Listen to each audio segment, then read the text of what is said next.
हम ग्रह, तारे और आकाशगंगाओं के बड़े बड़े समूह देखते हैं, वे सब भी एक ना एक दिन खत्म हो जाएंगे। यहाँ तक कि मैटर की सबसे छोटी यूनिट इलेक्ट्रॉन, प्रोटॉन और न्यूट्रॉन्स भी कई खरब खरब खरब सालों में खत्म होंगे, पर ये भी होंगे जरूर। यहाँ कुछ भी स्थायी नहीं है, सब कुछ न जाने कब खत्म हो जाए, कोई कुछ नहीं जानता है।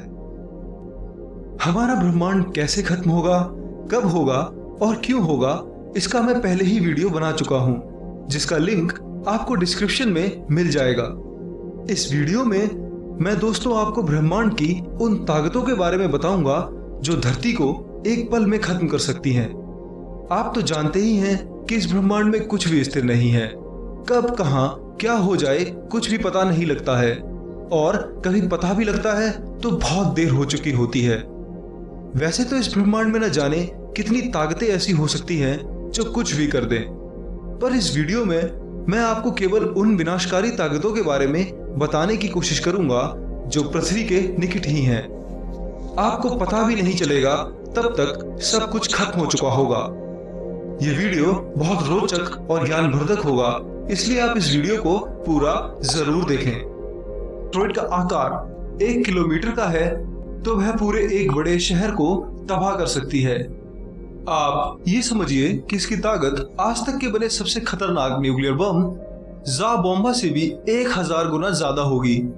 एक परमाणु बम कितना घातक हो सकता है, इसकी वीडियो मैं बना चुका हूँ, जिसका लिंक आपको नीचे डिस्क्रिप्शन में मिल जाएगा। जिस एस्टेरॉयड ने आज से 6.5 करोड़ साल पहले डायनासोर्स को खत्म किया था, उसका आकार 10 किलोमीटर का था।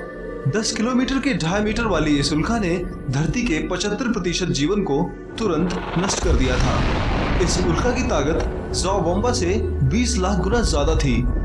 हालांकि ऐसे एस्टेरॉयड्स 15 करोड़ सालों में एक बार ही पृथ्वी को निशाना बनाते हैं, पर अगर आज के समय में ऐसी कोई उल्का पृथ्वी की तरफ आगे आने लगे तो हम केवल भगवान का ही नाम याद कर सकते हैं। वैसे तो ये कोई भी नहीं जानता कि कितनी बड़ी उल्का या ग्रह हमारी पृथ्वी से टकरा सकता है, मगर अगर कोई चांद जैसा पिंड हमारी पृथ्वी से टकराए तो इससे खुद पृथ्वी के कई टुकड़े हो सकते हैं। Supernova explosion. सुपर में इतनी ऊर्जा और चमक होती है कि ये पूरे आकाशगंगा को रोशन कर देती है। हमारी पृथ्वी के आसपास ऐसा कोई तारा अभी फिलहाल तो नहीं है जो कि फटने वाला हो।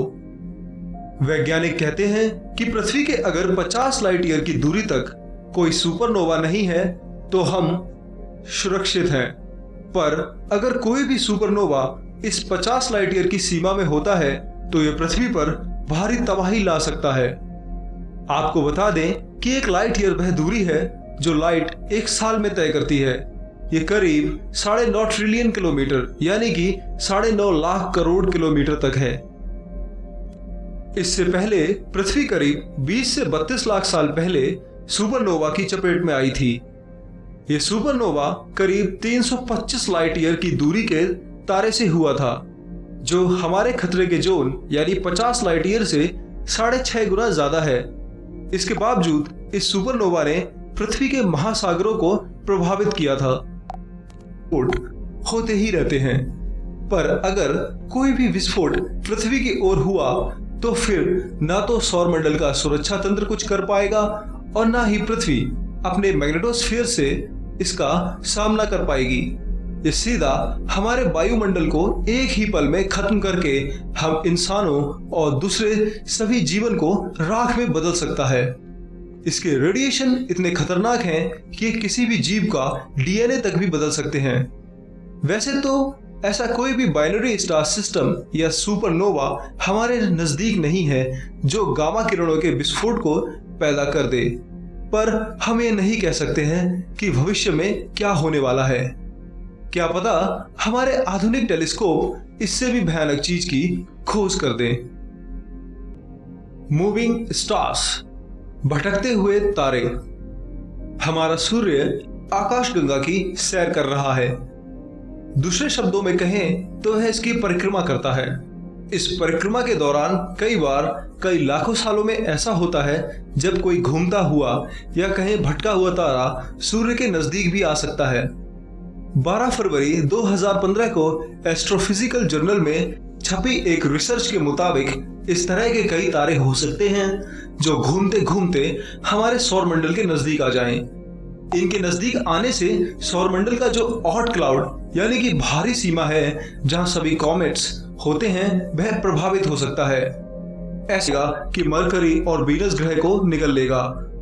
अगर और ज्यादा बड़ा हुआ तो इसमें पृथ्वी भी समा सकती है।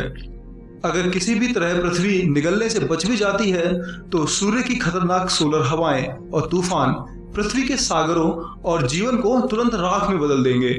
फिर हमारी पृथ्वी एक धधकता हुआ ग्रह बनकर रह जाएगी और धीरे धीरे सूर्य की परिक्रमा करते हुए उसी में समा जाएगी।